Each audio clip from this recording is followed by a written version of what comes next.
So, kung ayaw nyong maharang sa airport at tuloy-tuloy kayo na makapag-travel anywhere, unang-una nyong gawin, siguraduhin nyong bayad kayo sa mga utang ninyo sa bangko at sa credit card.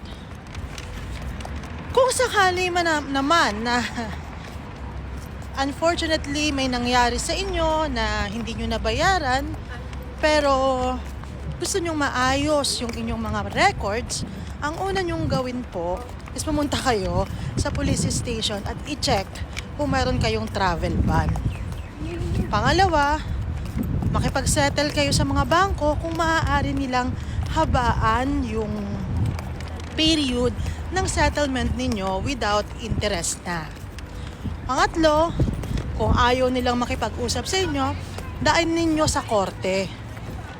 Sa korte, dumiretso na kayo, hindi nyo kailangan ng lawyer niyan, pwede kayong dumiretso, hindi nyo rin kailangan magbayad ng kung ano-ano sa iba't ibang agency para lamang masettle ang inyong mga utang. Wag, scam yan. Direct na kayo sa court, pwede naman. And then the court will give you how many months or years you're going to settle this. And then maaayos naman agad ang inyong mga problema. At magkakaroon uli kayo ng visa at makaka-travel uli kayo.